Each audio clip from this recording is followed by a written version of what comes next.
E aí, gente, tudo bem? Sejam bem-vindos a mais um vídeo aqui do Parabólica. Bom, nessa manhã meio fria que eu tô gravando aqui para vocês, hoje, vocês já sabem, né? Estamos começando aí segunda-feira, é dia de falar de história. No Parabólica sempre é hora de falar de história ou de filosofia. Olha aqui sempre aqui o meu, como é que fala? O meu reloginho aqui para ver quanto tempo eu tenho aqui.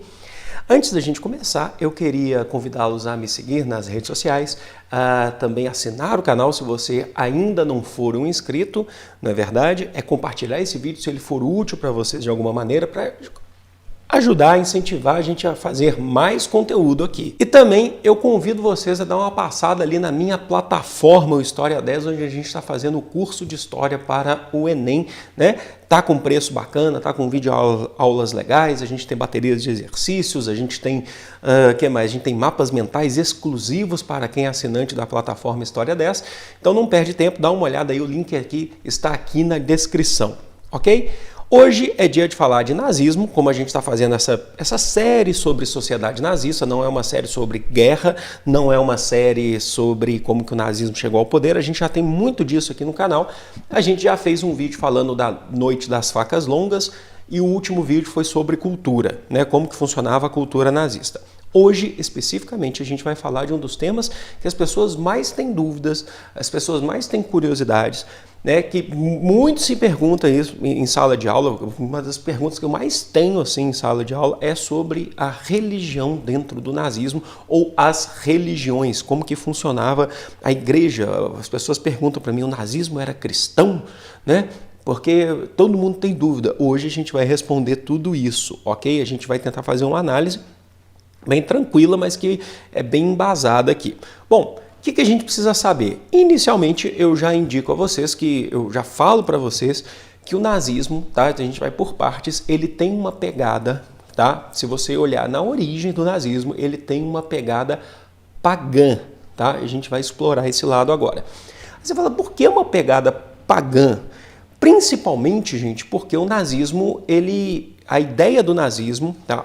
A questão que transforma, né, que faz o nacionalsocialismo ou o nazismo, é a ideia da origem, né? Vocês lembram disso? Que os nazistas, eles se consideram, né, os descendentes daqueles antigos povos germânicos que habitavam as florestas, né, que eram povos guerreiros, né, os povos bárbaros que vinham dos saxões, né, que seriam principalmente os saxões, mas nós teríamos também os francos, os visigodos, os ostrogodos e por aí vai. E a religião desses povos era uma religião pagã, significa que eles cultuam deuses, né, ligados à natureza, são deuses, são politeístas, né, o deus vento, o deus árvore e por aí vai. É uma tradição, né, medieval desses grupos que viviam nas florestas, e como os nazistas se colocam como os descendentes diretos desses povos lá, que formaram depois o Primeiro Reich, mesmo o Primeiro Reich sendo católico, o que vinha antes era de acordo com o paganismo, eles consideravam que eles deveriam ser, uma sociedade ideal nazista deveria ser uma sociedade pagã. Inclusive o Hitler, né, você tem registros de que ele era de fato pagão, tá? Por favor, não confundir. Paganismo não significa ateísmo, porque você acredita em deuses, só que não são deuses ligados aí ao monoteísmo. Então não é cristianismo, não é islamismo, não é judaísmo, tá? Tudo bem, mas como que fica isso dentro de uma sociedade na Alemanha ali na década de 30, na década de 40? Porque você tem um empecilho. Eles acreditam que deve ser paganismo, só que eles não podem ignorar a tradição que a sociedade na Alemanha estava já tomando há 500 anos minimamente, pouco menos de 500 anos. Que é que o paganismo ele não representava mais ou menos assim nem 2% da população. O paganismo seria uma religião pregada pelo ideal nazista, mas a maior parte da população, a maior parte, assim, grande parte na verdade, que seriam 2/3 da população alemã, né, ela era uma população basicamente luterana, até mesmo por conta da tradição. Lutero viveu dentro do Sacro Império Romano Germânico. Lutero, na sua reforma protestante, foi em 1517, ele nasceu ali onde é a Alemanha hoje, né? Onde era a Alemanha nos tempos de Hitler. Então, se tinha uma tradição protestante. Então, 2/3 da população da Alemanha eram protestantes. E é logicamente que o nazismo ele não pode ignorar essa ideia, né? Principalmente porque uma coisa que vocês precisam entender bem é que a história das mentalidades é um negócio que não se muda do dia para a noite. Simplesmente o nazismo vai lá e vai falar que é proibido ser protestante, você agora vai ter que ser pagão. Uma pessoa que está ali há 500 anos, né, a sua família com uma tradição de 500 anos, valorizando Lutero, né,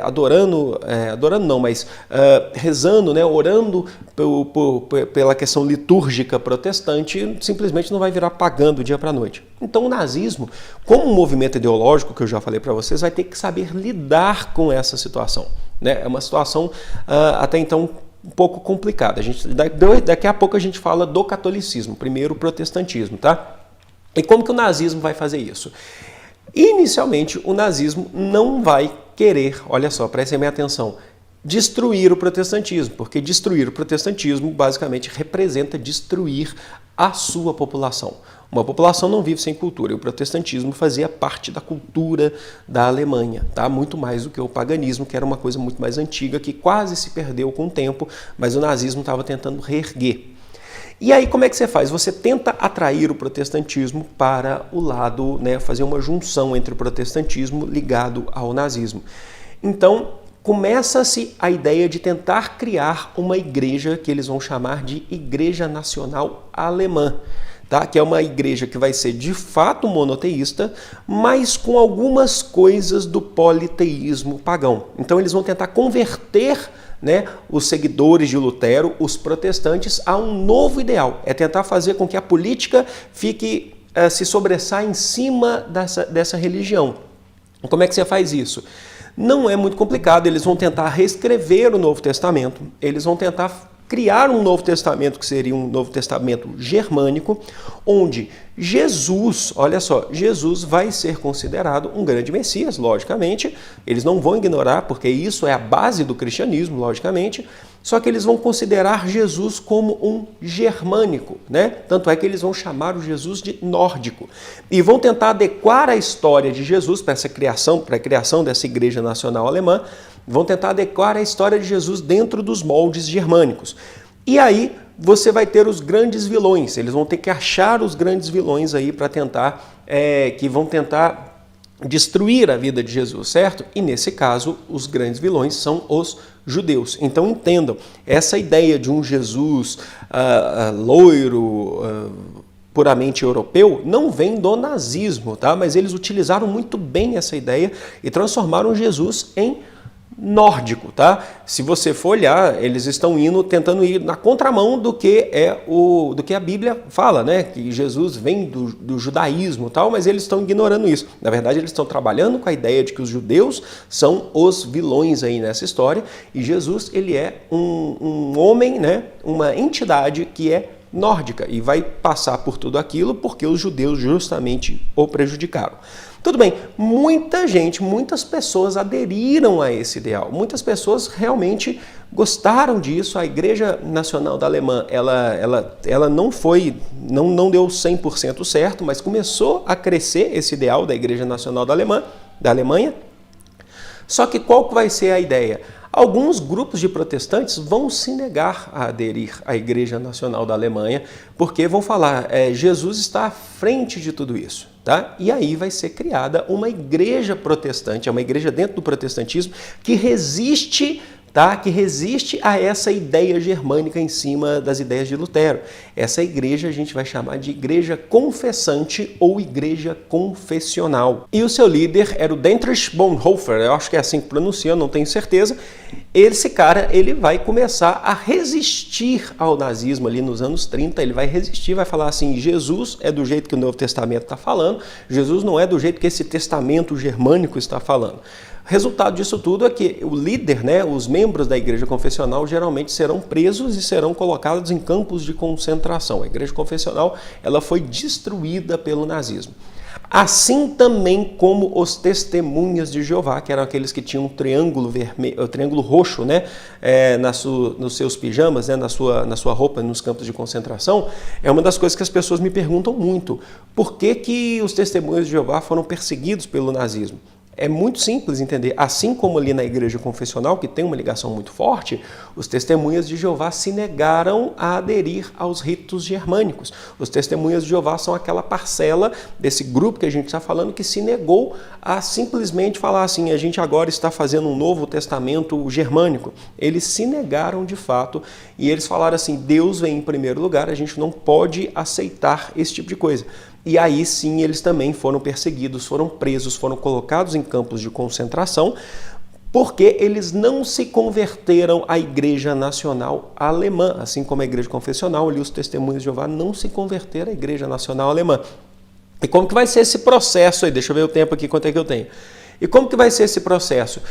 Os testemunhas de Jeová, eles tinham o direito a se converter até mesmo em campos de concentração. Trabalharam duro, muitos morreram, logicamente, foram transformados em escravos, mas a partir do momento que um testemunha de Jeová fala assim, eu me converto, ele basicamente agora ele está adepto a seguir o nazismo, mas isso era raro, tá? Isso não acontecia porque, como eu falei para vocês, a mentalidade ela é muito forte, né? A mentalidade é muito forte e eles foram muito coerentes durante todo esse processo, então eles não seguiram esse processo. Então, vocês já entendem, 2/3 da população alemã era protestante, grande parte foi lá e se converteu, temendo, né, a morte, temendo os campos de concentração, mas houve uma pequena parcela aí dos testemunhas de Jeová, a igreja confessante ou confessionária, que não se converteram e foram jogados no campo de concentração. Então a tradição alemã é uma tradição protestante na maioria dos casos, tá?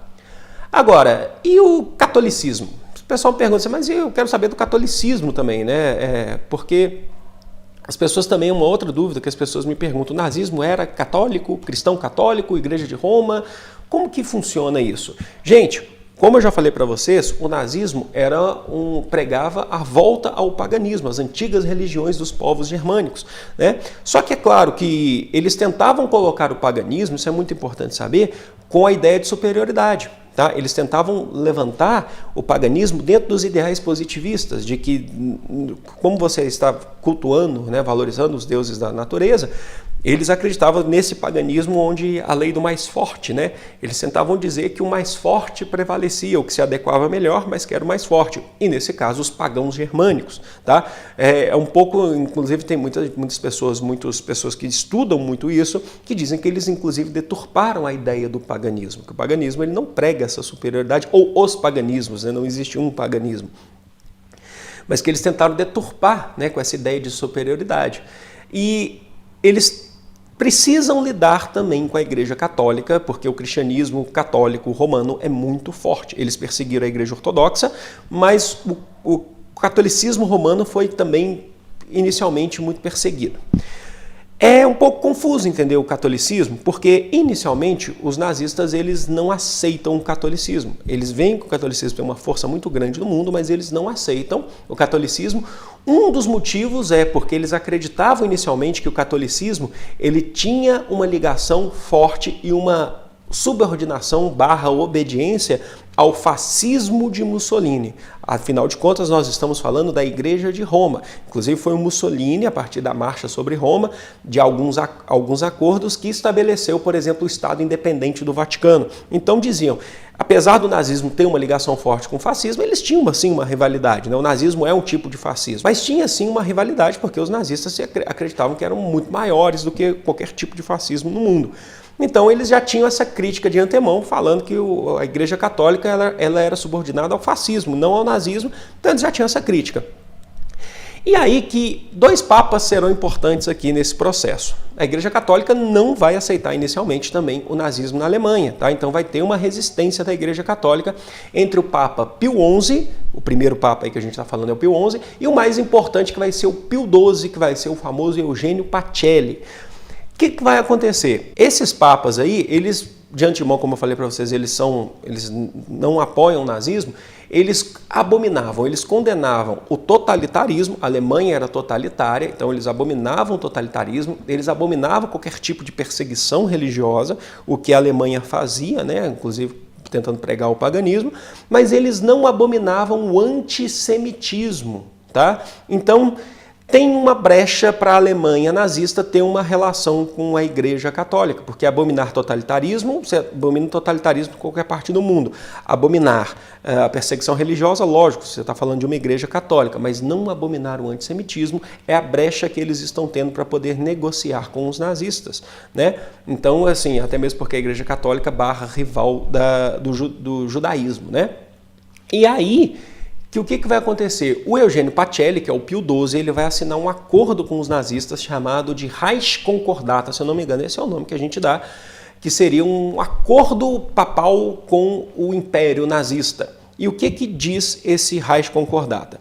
Muitos clérigos estavam sendo perseguidos, presos e também sendo colocados em campos de concentração porque não aceitavam as diretrizes do nazismo. A Igreja Católica precisava fazer algo para poder proteger os clérigos que viviam na Alemanha, o clero alemão. Mas como é que você faz isso? Você entra num acordo com Hitler, né? Você entra num acordo com o Reich alemão. Simplesmente o Reichsconcordata definia o quê? Né? Definia que a Igreja Católica, para não ser mais perseguida, o que ela vai fazer? Ela vai permitir, né? Vai permitir o totalitarismo, vai permitir o antissemitismo, que ela já permitia antes, e ela não irá entrar em assuntos políticos mais. Ela simplesmente está se calando para assuntos políticos na Alemanha nazista. Por isso que a Igreja Católica, né, o Eugênio Pacelli é um papa considerado aí que colaborou com Hitler, de certa forma, porque ele se omitiu em relação ao que o nazismo dizia. Aí você pode aí julgar se era uma questão de vida ou morte ou não. Não estou aqui para fazer esse julgamento, estou aqui para passar os fatos, os dados para vocês, né? E aí o Eugênio Pacelli ele entra nesse acordo de que a Igreja Católica não irá entrar em assuntos políticos, tá? O Reichsconcordata é isso. A Igreja Católica não entra em assuntos políticos e permite com que o nazismo faça lá as suas coisas, mas o nazismo não irá fazer mais perseguição religiosa contra a Igreja. É o seguinte, o Estado alemão nazista não persegue mais a Igreja Católica e a Igreja Católica, por conta disso, não entra em assuntos políticos. Aí o Eugênio Pacelli foi julgado de colaborar com Hitler porque se omitiu. Tinham muitos clérigos, como eu falei para você, o clero alemão estava sendo muito perseguido, estava sendo jogado em campos de concentração, e isso basicamente foi parando, principalmente, na verdade, se você for pertencer ao clero alemão e não entrar em assuntos políticos, tá? Na Alemanha. Resultado disso tudo, muita gente vai achar então que o nazismo ele era cristão. Não, o nazismo ele era pagão, não era nem protestante nem católico de Roma. Ele pretendia se ligar ao paganismo. Só que isso vai ser muito difícil, porque, como eu falei para vocês, menos de 2% tá, da população alemã era pagã. Até mesmo membros do partido nazista, como Hitler, o Goebbels, entre outras, o Himmler, que era da SS, o comandante da SS, eles sim, de fato, eles eram pagãos. Agora, tirando esse pessoal, o pessoal que apoiava o nazismo, o cidadão comum que apoiava o nazismo, geralmente ou ele era protestante ou ele era católico, né? E aí, então, o nazismo teve que lidar com essas situações. Ele permitiu igrejas católicas na Alemanha, porque vendo aí a força da Igreja de Roma, então permitiu-se igrejas católicas na Alemanha, desde que essas igrejas não entrem em assuntos políticos. E eu já estava terminando o vídeo quando eu lembrei aqui do livro, né, que eu sempre cito para vocês, eu estou vendo ali no vídeo, está aqui, ó, no enquadramento, do Richard Evans, né, que essa aqui é a Bíblia, né? E eu até marquei uma página aqui para mostrar para vocês o pensamento, por exemplo, da juventude hitlerista, né? O que a juventude hitlerista pensava sobre religião seguindo as diretrizes do Hitler. Eu vou abrir aqui, vou ficar meio desengonçado que eu estou com pouco espaço aqui. Você não sabe, o microfone está aqui embaixo, se abafar o som, né? Estou virando a página aqui, deve estar aparecendo. Um chamado, né? O que a juventude hitlerista gritava em relação às religiões. Eu vou ler, esqueci de ler essa parte para vocês, vou ler agora para vocês entenderem, né? Uma das palavras de ordem da juventude hitlerista ligada à religião. Saca só, gente, ó. Somos a alegre juventude hitlerista. Não precisamos de nenhuma verdade cristã. Olha só, pois nosso líder Adolf Hitler, nosso líder, é sempre nosso intercessor. Então está se ignorando qualquer realidade cristã, porque Hitler vem em primeiro lugar. A política vem primeiro do que a religião. Nesse caso, tá? Não importa o que os padres papistas tentem. Somos crianças de Hitler até a morte. não seguimos Cristos, mas sim Horst Wessel, que é um dos líderes ali, o líder da juventude hitlerista. Fora com o incenso e o vaso de água benta. Eles estão, tipo assim, ignorando os apetrechos, né? os artefatos da liturgia cristã. Como filhos de nossos ancestrais, olha só, aí já está falando dos germânicos, de eras há muito passadas, marchamos enquanto cantamos com bandeiras erguidas. Não sou cristão nem católico, sigo com a SA, haja o que houver. Olha só, então nesse cântico, né, nesse grito da juventude hitlerista, vocês conseguem achar as referências, né, a crítica ao cristianismo, né, a exaltação a Hitler, a liderança da juventude hitlerista e até aos antepassados, que são os germânicos. Eu acho fundamental a gente ler, né, textos da época para poder entender o que de fato eles pensavam. Gente, eu espero ter respondido grande parte das dúvidas de vocês, foi muito interessante fazer essa pesquisa, porque é algo que as pessoas têm muita curiosidade, têm muitas dúvidas sobre a religião, né, na Alemanha nazista. Eu espero que as dúvidas, a maior parte delas, não todas, mas porque eu sei que a gente não consegue sanar todas, mas grande parte, pelo menos a base dessas dúvidas sobre religião na Alemanha nazista, estejam sanadas aí por vocês, mas vocês podem deixar aí nos comentários. Se for possível, preciso fazer um vídeo 2, alguma coisa assim, que eu tenho que aumentar a pesquisa, eu faço isso com o maior prazer. Deixa aí nos comentários, sempre com muito respeito, logicamente, é o que eu sempre peço para vocês. Bom, eu vou ficando por aqui. Um grande beijo. Fui!